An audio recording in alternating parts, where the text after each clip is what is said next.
Avez-vous déjà réfléchi à la véritable nature du paradis? Beaucoup l'imaginent comme un royaume orné de nuages duveteux et éthérés, où les âmes humaines s'ébattent ou peut-être où les êtres chers disparus nous surveillent d'en haut. Cependant, ces images populaires ne correspondent peut-être pas aux enseignements bibliques. Étonnamment, la Bible présente une image très différente du paradis.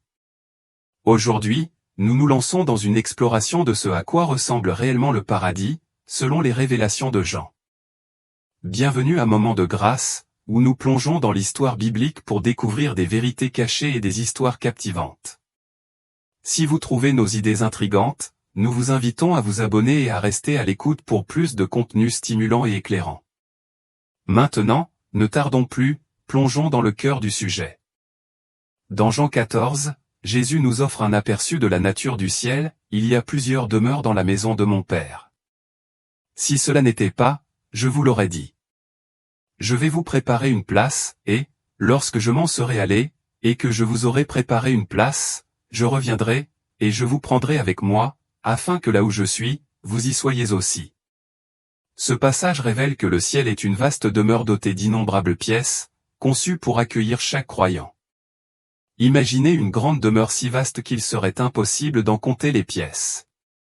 Cependant, cette description du ciel n'est pas celle que nous imaginons généralement aujourd'hui. Jésus fait souvent référence à un « nouveau ciel » plutôt qu'au ciel actuel. Comme il est indiqué dans Matthieu 24, le ciel et la terre passeront, mais mes paroles ne passeront point. Pour ce qui est du jour et de l'heure, personne ne le sait, ni les anges du ciel, ni le Père seul. Cela indique que ni les anges ni les humains, y compris le diable, ne savent quand ce nouveau ciel se manifestera ou quand le jour du jugement arrivera. Seul Dieu possède cette connaissance. Outre Jésus, deux personnages bibliques notables nous offrent des informations approfondies sur la nature du ciel. Nous explorons d'abord la vision du ciel telle que décrite par Enoch, puis nous examinerons la description par Jean du nouveau ciel éternel après le jugement final. Beaucoup connaissent le livre d'Enoch, qui raconte l'ascension d'Enoch au ciel à l'époque de Jared, avant le déluge. Dans la vision d'Enoch, le ciel n'était pas une entité singulière, mais plutôt une structure complexe comprenant plusieurs royaumes, chacun destiné aux croyants, aux pécheurs, aux anges déchus et aux êtres saints. Certains érudits soutiennent que cette vision reflète le concept traditionnel du ciel que nous pensons souvent connaître. Cependant, le ciel révélé par Jean est celui promis par Dieu, un ciel nouveau et éternel qui remplacera celui que nous connaissons aujourd'hui, car Jésus a prédit que tout, y compris le ciel actuel, finira par disparaître, laissant la place à une nouvelle création. Jean fournit une description vivante de ce ciel promis et de ce qu'il sera pour nous. Avant de nous plonger dans la description de Jean, restez à l'écoute de notre prochaine vidéo, où nous explorerons les multiples cieux décrits par Enoch.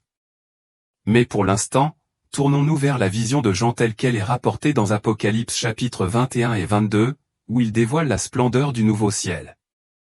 Jean écrit, « Puis je vis une nouvelle terre sans océan et un nouveau ciel, car la terre et le ciel présent avaient disparu.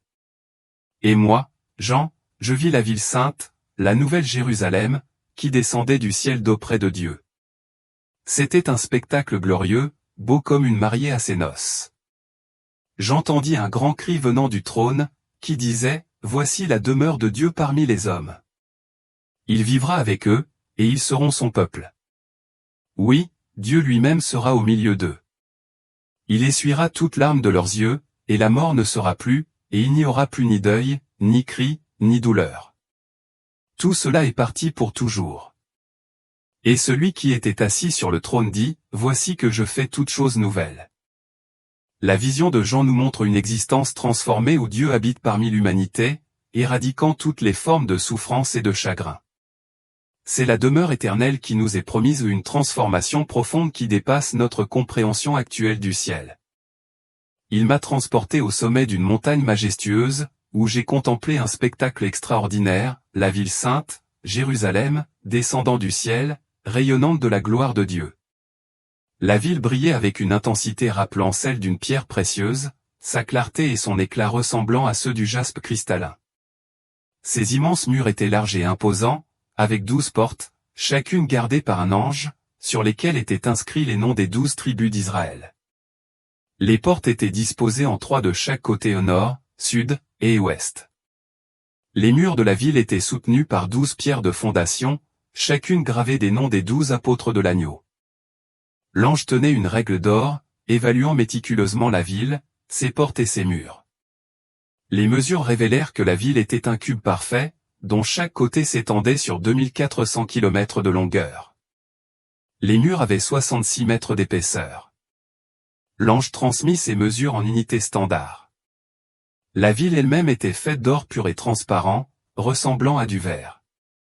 Ces murs étaient construits en jaspe et édifiés sur 12 couches de pierres de fondation, chacune ornée de pierres précieuses différentes, la première couche de jaspe, la deuxième de saphir, la troisième de chalcédoine, la quatrième d'émeraude, la cinquième de sardonyx, la sixième de sardoine, la septième de chrysolite, la huitième de béryl, la neuvième de topaze, la 10e de chrysoprase, la 11e de jacinthe et la 12e d'améthyste. Les 12 portes étaient façonnées à partir de perles simples, chaque porte étant fabriquée à partir d'une seule perle. La rue principale de la ville était faite d'or pur et transparent, semblable au verre. Il n'y avait pas de temple visible dans la ville, car le Seigneur Dieu Tout-Puissant et l'agneau sont son culte éternel.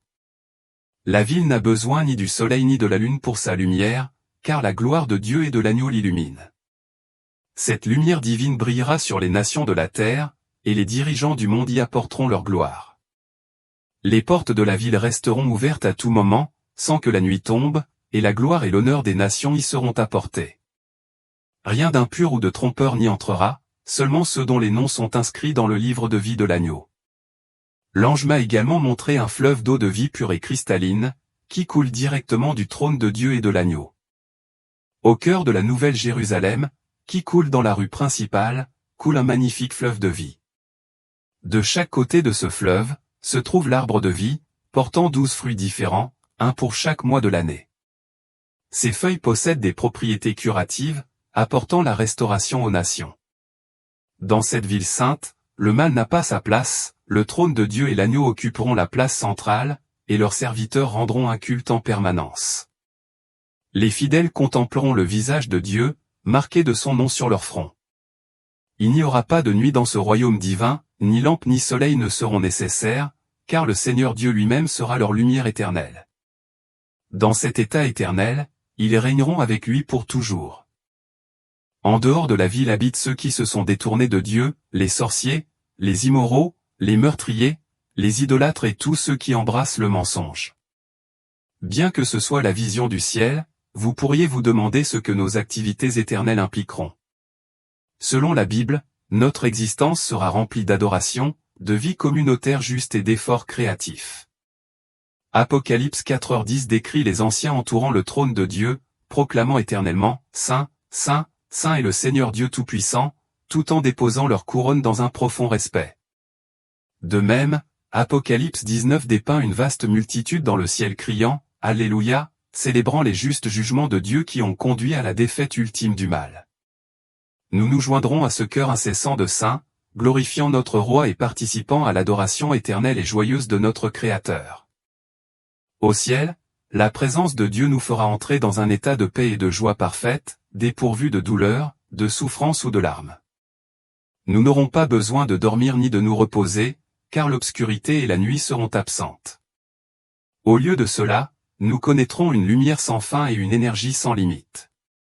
Chaque habitant sera imprégné de l'Esprit de Dieu, reflétant la bonté et l'amour. En tant qu'êtres immortels, nous serons continuellement engagés dans l'adoration, découvrant toujours de nouvelles facettes de la sagesse infinie de Dieu. Bien que nous puissions reconnaître des amis et des membres de la famille ressuscités, Jésus a précisé que dans l'éternité, le concept de mariage ne s'appliquera plus. Dans Matthieu 22h30, il déclare « Car à la résurrection, il n'y aura plus de mariage, tous sont comme les anges dans le ciel. » Cela signifie que les relations familiales et les mariages traditionnels tels que nous les connaissons sur terre n'existeront pas au ciel. Au lieu de cela, nous serons unis dans une grande famille spirituelle en tant qu'épouses de Jésus-Christ, notre époux. Notre relation principale sera avec Dieu par le Christ, et nous nous aimerons les uns les autres comme des frères et sœurs spirituels en parfaite communion. Le ciel sera accessible à tous, contrairement à l'idée reçue selon laquelle les gardiens déterminent l'entrée. La Bible souligne que le salut est un don du sacrifice de Jésus sur la croix, et non quelque chose que nous gagnons par nos actes. Le salut est offert à quiconque se repent et croit, sauvé par la grâce par la foi. Apocalypse 21 nous assure que les portes de la Nouvelle Jérusalem sont toujours ouvertes, faites de perles et accessibles à tout moment, symbolisant que rien n'obstrue l'entrée dans cette cité éternelle. Alors que nous poursuivons notre voyage vers la compréhension de la nature du ciel, il est important de se rappeler que notre exploration n'est pas seulement une quête académique, mais un voyage personnel profond. La vision du ciel décrite dans l'Apocalypse n'est pas simplement un rêve lointain, mais un espoir tangible qui façonne notre façon de vivre aujourd'hui. La promesse d'une existence éternelle et vibrante avec Dieu devrait nous inspirer à cultiver une relation plus profonde avec lui et à accepter notre appel à vivre dans la justice. Le ciel, tel que décrit par Jean, est un royaume de perfection divine et d'opportunités illimitées. C'est un endroit où notre croissance spirituelle et personnelle se poursuivra sans relâche. L'idée que nous travaillerons, apprendrons et régnerons au ciel peut sembler inhabituelle à certains, mais elle souligne la nature dynamique et déterminée de notre existence dans l'au-delà. Loin de l'image statique et monotone que certains pourraient avoir du ciel, la vie éternelle décrite dans l'Apocalypse est une vie d'engagement actif et de découverte continue.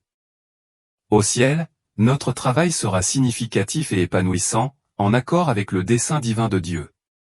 Contrairement au travail souvent laborieux et pénible de notre vie terrestre, nos tâches célestes seront une source de joie et de satisfaction.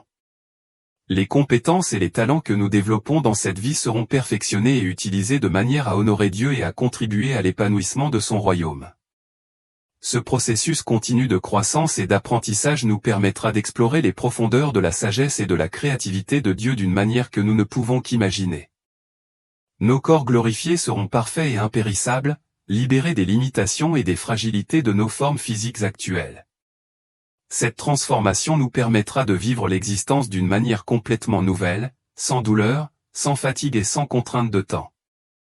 Notre présence physique sera harmonieusement intégrée à notre réalité spirituelle, nous permettant de nous engager pleinement dans les activités qui nous rapprochent de Dieu et approfondissent notre compréhension de ses vérités éternelles. La communauté des saints au ciel sera une source de joie et d'enrichissement immense. En vivant en présence de Dieu, nos relations les uns avec les autres seront caractérisées par un amour parfait, l'unité et l'harmonie. Nous ferons partie d'une famille vaste, diverse et inclusive, unie dans notre adoration de Dieu et notre objectif commun. Les liens que nous tissons avec nos frères et sœurs croyants seront fondés sur le même amour et la même grâce qui définissent notre relation avec Christ. La beauté du ciel, telle que décrite par Jean, s'étend au-delà de sa splendeur physique à la joie profonde du culte et de la communion en commun. L'illumination constante de la gloire de Dieu bannira toute obscurité, créant un royaume de lumière et de clarté perpétuelle. Cette illumination divine nous guidera non seulement, mais renforcera également notre capacité à expérimenter et à apprécier la plénitude de la beauté du ciel. Dans cet état éternel, il n'y aura aucune barrière à notre accès à la présence de Dieu. Les portes ouvertes de la Nouvelle Jérusalem symbolisent l'ouverture infinie du ciel, où il n'y a ni obstacle ni restriction. Le fait que les portes restent ouvertes jour et nuit signifie que nous aurons toujours un accès direct à Dieu, sans aucun obstacle ni séparation. Cette ouverture continue reflète la nature illimitée de la grâce de Dieu et l'invitation pour tous ceux qui le cherchent. En réfléchissant à la nature du ciel, il est essentiel de comprendre que notre temps sur terre est une préparation à cette existence éternelle. Nos choix, nos actions et notre relation avec Dieu dans cette vie posent les bases de notre expérience dans la vie à venir. La poursuite de la justice, de l'amour et de la fidélité dans notre vie quotidienne nous aligne sur la réalité éternelle décrite dans l'Apocalypse. Notre voyage vers la compréhension du ciel implique également un engagement profond à partager cette vision avec les autres. Alors que nous travaillons vers notre objectif de 50 000 abonnés, nous vous invitons à faire partie de cette mission en partageant nos vidéos et en vous engageant avec notre contenu. Votre soutien nous aide à atteindre un public plus large et à diffuser le message d'espoir et de promesse éternelle qui est au cœur de notre foi. Nous nous engageons à vous apporter des idées et des découvertes précieuses issues de la riche mosaïque de textes bibliques. Chaque vidéo vise à approfondir votre compréhension de la parole de Dieu et à améliorer votre cheminement spirituel. En vous abonnant, en aimant et en commentant, vous contribuez à la croissance de notre communauté et à la poursuite de notre mission de révéler les vérités cachées des Écritures. Alors que nous explorons le vaste paysage de la connaissance biblique, y compris la Bible éthiopienne et les apocryphes, nous vous encourageons à plonger plus profondément dans ces textes. Ils offrent des perspectives et des idées supplémentaires qui complètent notre compréhension des promesses de Dieu et de son plan pour notre avenir éternel. Notre objectif est de vous fournir un contenu complet et enrichissant qui éclaire la plénitude de la parole de Dieu. En conclusion, la vision du ciel telle que décrite par Jean dans l'Apocalypse est un puissant rappel de l'avenir incroyable qui nous attend. C'est un lieu de joie éternelle, de croissance continue et de communion parfaite avec Dieu. Alors que nous attendons avec impatience cet avenir glorieux, vivons chaque jour avec un sens du but, reflétant l'espoir et la promesse de notre demeure éternelle. Merci de faire partie de ce voyage et nous sommes impatients de poursuivre ensemble notre exploration de la parole de Dieu.